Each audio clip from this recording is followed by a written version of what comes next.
They're completely changing the scope of music from music to politics. Like, I literally want to die right now.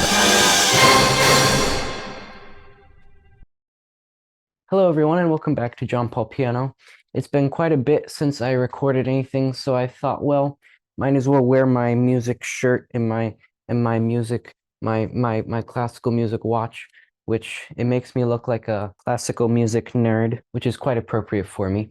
But anyway, so every week I get these weekly emails from, there's a classical music news source called Interlude. And each week I get an email from them with like the main classical music headlights, with the main like classical music headlines of the week, from like classical music news and performances and stuff like that. Well, this week, or rather last week, I got the email from them, and this was what the top headline was: a new way to listen to the Four Seasons. Vivaldi's masterpiece is recomposed by AI algorithms and climate data. Hear the consequences of climate change here. Well, this was a bit too good of an opportunity to miss. So I clicked more, and it took me to their website, where it has the whole article written out. The title of the article is Vivaldi's Four Seasons and the Impact of Climate Change. Now, allow me to read you a little bit of this article. The Four Seasons, the fabulous collection of four violin concerti by Antonio Vivaldi, have topped the classical music charts for decades on end. Okay, that's good. Then as it goes on, Simon Candoto, the solo trombonist of the Hamburg Elbphilharmonie Orchestra, was born in a town near Venice, Vivaldi's place of work. And we all know that Venice is gradually sinking into the sea because of the consequences of climate change. As such, Candoto decided to let people hear the consequences of climate change by recomposing the Four Seasons using climate data. It gets worse, just wait. He engaged a team of software developers and music arrangers, and with the aid of a specific algorithm, he modified the source material to reflect the consequences of climate change. Much of that algorithm is based on 300 years of climate data, incorporating the increase in greenhouse gas carbon dioxide over the past centuries to the present day. And the article goes on. And he pretty much just completely took what Vivaldi wrote and completely like changed it all around. And to me, if I didn't know the context of why he was writing the piece, I would think this just sounds like he took Vivaldi's masterpiece and just completely wrecked it. Like I wouldn't even think of climate change whenever I first heard it. So I'm going to be reacting to that because I thought to myself, this is very good material for a YouTube video. And I want to see what y'all think. So let me know in the comments what you think. And this will be interesting. Now, first, as a bit of background to Vivaldi's Four Seasons, I'm sure you all have heard them before. They're very famous, very popular. So Vivaldi's Four Seasons are four violin concertos that were written in the early 1700s in like the 1710s to 1720. And pretty much he named each of the violin concertos after a season. So spring, summer, autumn, and winter. So literally 1700s for like 300 years, these have been in the mainstream classical music world, and people love them all across the world. Even if you're not even if you're not really into classical music, they're still just everyone loves them. So they are complete classics and masterpieces. But yet, after 300 years of this being absolutely loved and just played over and over again by musicians, he comes along and decides, well, I'm just going to twist it and make it into climate change. Really, what is the need for that? So I'll rant a little bit more later, but first I want to show you all what it sounds like and why I'm so mad about this. Because it honestly, it completely like wrecked the piece. So let's listen to a little bit of it. And we'll start with Spring.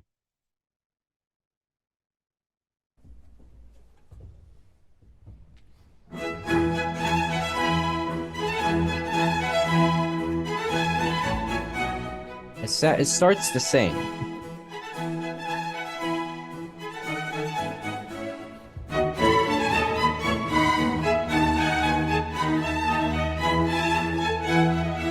To anyone who knows this piece by heart practically, who literally hears it all the time, you will have heard within the first 20 seconds what he's done to that. And it sounds terrible already.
Oh my gosh.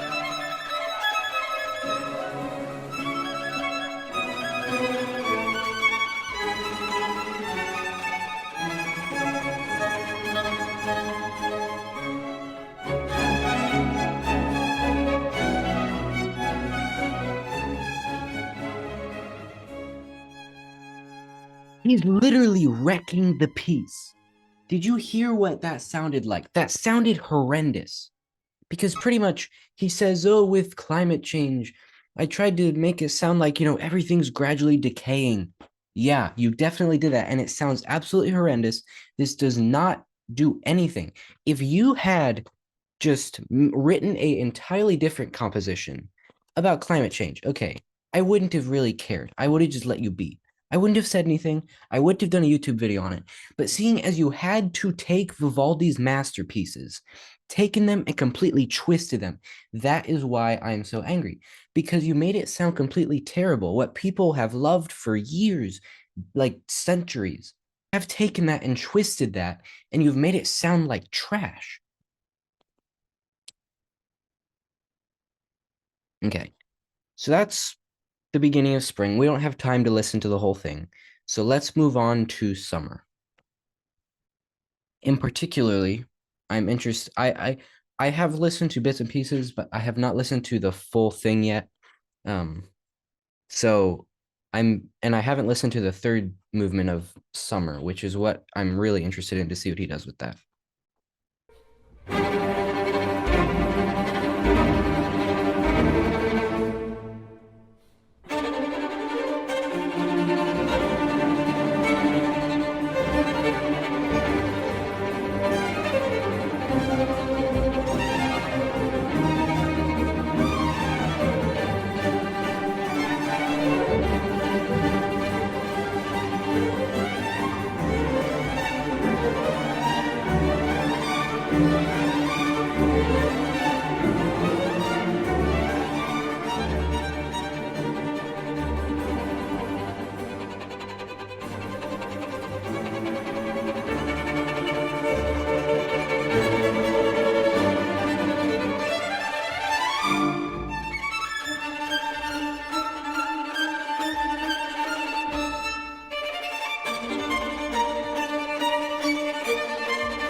goodness.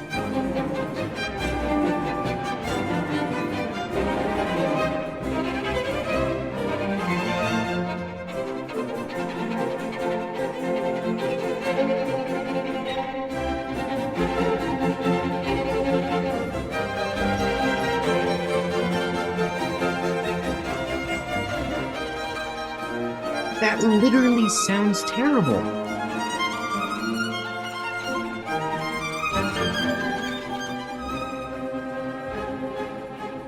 Okay, I've heard enough of summer. That sounds horrendous. Now, he might say to me, he might say, well, that's what I was trying to do. I was trying to depict how bad climate change is and everything. Sounds really bad. Everything's gradually just falling away. Okay, that's fine. But still, you didn't have to do it with a masterpiece. Create a different composition that does that. That's fine. I don't care. But why did you have to do it with this? Okay, let's move on to autumn. I'm not as familiar with autumn, but I think I'll still probably be able to tell the differences.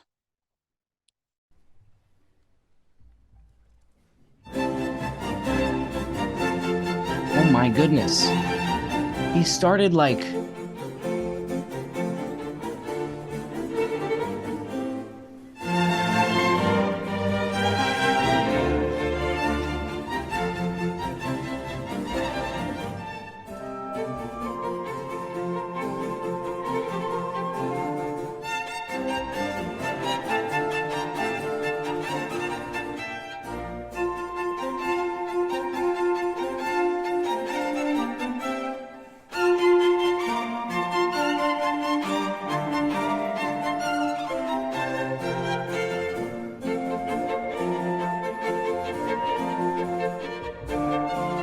it sounds terrible.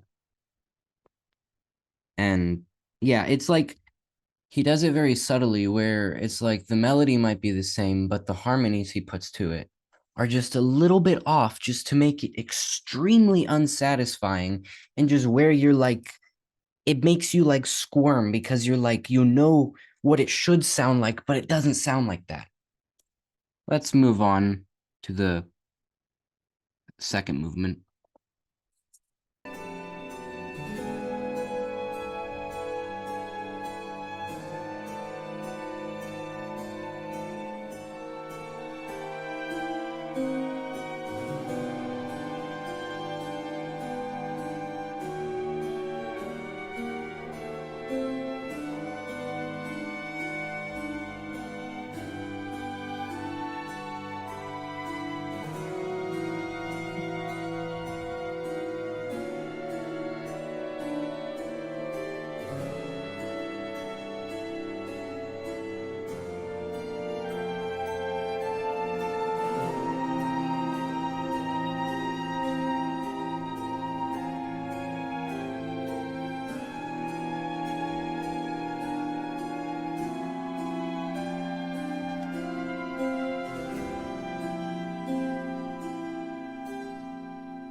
Third movement.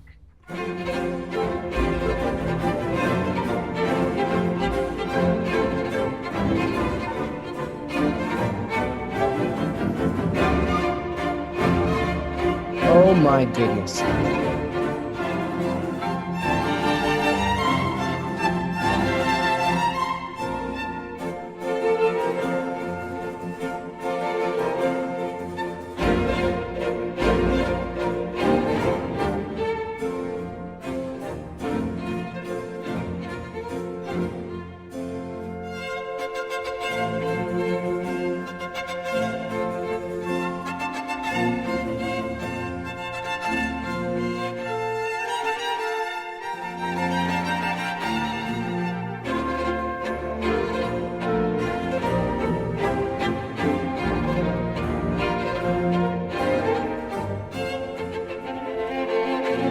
What is that? What is that? This is one of the nicest movements in all of the Four Seasons, but it sounds like trash. And I know you all can't see it, but if you look at the musicians, the actual like violinists and string players, they don't look like they're really enjoying it. They just look sort of like they're like, you know, I was told we were doing this, so I'm doing it. Like they don't look like they're enjoying it at all, which tells you something. Like, look at this musician here. She's like, what am I even doing here? Okay, let's move on to Winter. Last one. What I'm especially interested in is how the whole thing ends, because this is like 45 minutes in total, and I want to see how he ends the his arrangement of the four seasons. So let's skip uh to the end of the four seasons of the end of winter.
Like I literally want to die right now. That was so bad. What makes it even worse, and I'm going to show you this. This is like, this honestly made me sick to my stomach. It ends like that on such a random, unsatisfactory note.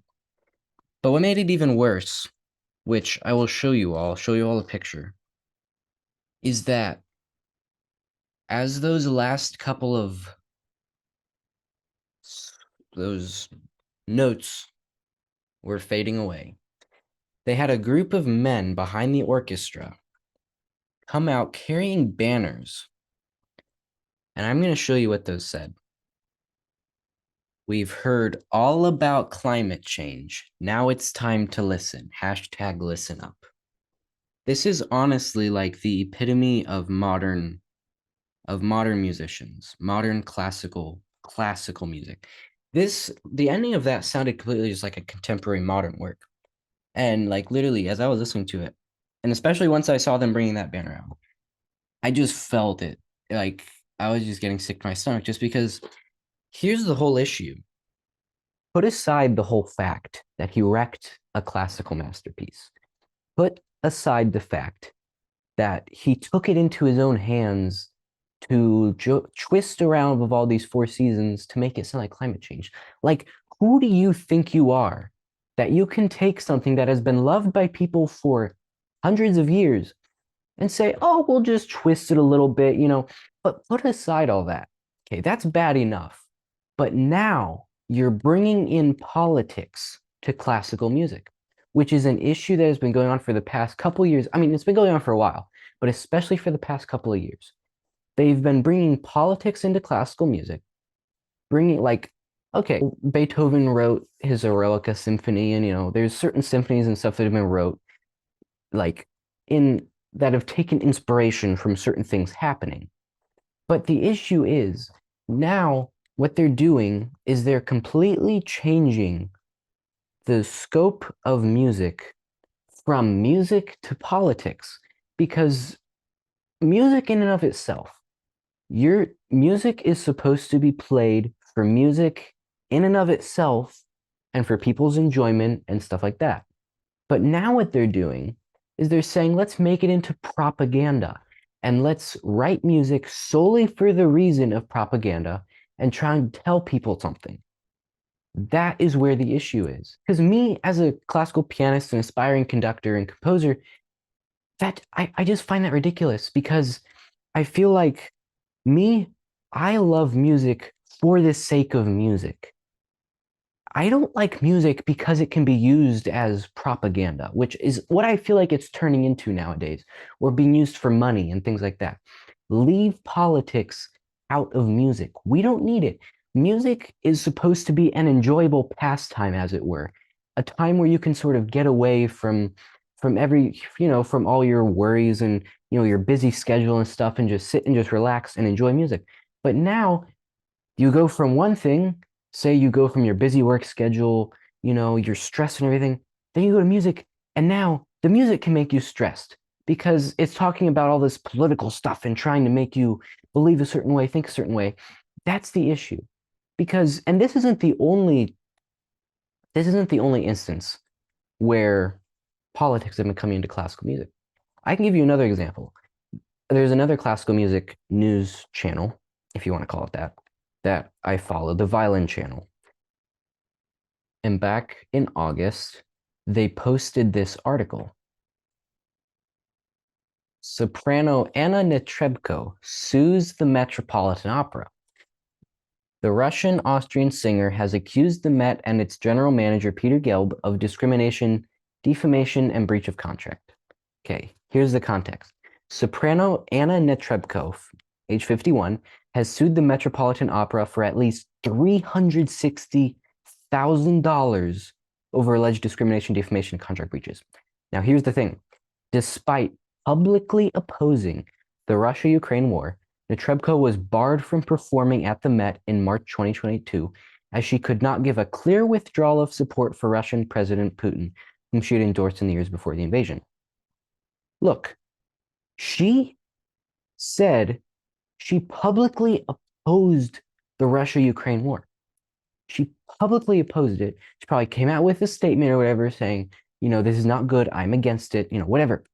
But yet they still wouldn't let her perform at the Metropolitan Opera because she is Russian and because she couldn't say, oh, I'm against Putin. Okay, here's the issue. Now, I'm not trying to get political here, but what I'm trying to say is, see, this is where politics come into classical music. It shouldn't matter what nationality a musician is or a singer is. She's Russian. So what? Let her sing. She has nothing to do with what's going on over there. She's simply a Russian musician who is a citizen who does what she does. So what side she's on? That shouldn't matter. What should matter is that she's a singer. She's an opera singer. She's probably really good. I've never heard her, but I'm sure she's really good. And she was supposed to sing at the Metropolitan Opera, but they wouldn't let her. So she's suing them for $360,000 because she would have made like $50,000 per performance at the Metropolitan Opera. Then now she's lost essentially because she couldn't perform there. So this is my point, is that when you start bringing politics into classical music, it completely changes the scope of it. So honestly, and this has been done to other Russian musicians, like Boris Berezovsky. He's a Russian pianist, probably one of my favorite pianists. He won the Tchaikovsky competition back, and he's been being bashed because he's Russian and from everything that's going on. So what if he's Russian? He has nothing to do with what is going on over there. He's simply a Russian. He can't decide his nationality. This is a big issue. And for me, going into classical music, I'm going to be going into classical music college and stuff like that. I mean, this just sort of furthers my resolve that I want to spread classical music through the world as classical music and as it used to be, which is why I've posted videos on, what really is music and modern music and stuff like that. Because I want to bring classical music back to what it once was. And that's one of my main goals. And that, in a way, convicts me even more that this is what I want to do because I want to bring it back to what it once was. Thank you all for watching. Sorry for my rants, my outbursts. It's just a big pet peeve of mine. recently. Please subscribe, like the videos, share them, and hopefully I'll be posting every week or two now. So keep spreading classical music through the world. I'll see you all next time.